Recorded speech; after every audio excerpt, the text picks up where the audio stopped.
家好，又到黃小姐嚟同大家介紹單位啦。咁今日嘅話咧，就帶大家睇一套我哋核證東寶灣110平方3房2廳2個廁所，仲帶埋3個露台咁樣嘅一套單位嚇。最重要呢套單位嘅話咧，係屬於我哋嘅小高層，每個露台你都可以種啲綠植啊，所以嘅話咧，非常之親近大自然嘅一套單位啦。咁我哋呢度嘅話咧，係屬於小區後邊嘅呢個園林景觀帶，咁我哋後邊呢一排全部都係鳳凰木嚇。到咗每年嘅5、6月份咧，我哋可以見到紅彤彤嘅一條路嚇，呢種景觀非常之好。咁呢個嘅話咧係我哋嘅入戶露台，咁從入戶露台入到嚟嘅話咧，就係我哋嘅餐廳嘅位置啦嚇。餐廳嘅位置嘅話咧，都有配咗一個開放式嘅廚房。咁從廚房出翻嚟隔離嘅話咧，就係我哋公區嘅洗手間。咁公區洗手間嘅話咧，都做咗乾濕分離、淋浴座廁、洗手盤呢啲全部都配好㗎啦。咁呢度旁邊嘅話咧，就係我哋呢套單位嘅第一個房間。咁佢嘅朝向都非常之唔錯，正朝南向。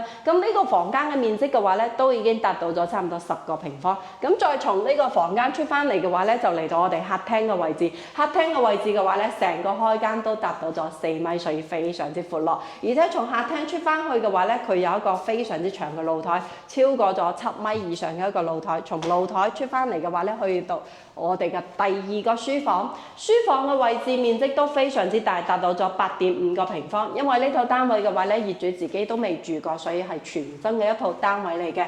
咁再嚟睇到我哋嘅重頭戲啦，就係我哋嘅主人房。主人房成個房間帶埋我哋嘅洗手間嘅位置面積嘅話咧，係達到咗25個平方。哇！25個平方，即係我哋嘅洗手間都已經達到咗成10個平方嘅呢個主人房。嗱，大到可以擺浴缸，可以做到乾濕分離3段式4段式都完全冇問題。再出到去我哋嘅露台，呢個露台嘅職位都非常之大。如果中意養啲花花草草、種啲綠植嘅話咧，呢個露台嘅空間係已經去到咗20個平方啦。咁我哋呢一套單位嘅話咧，主要係以園林為主。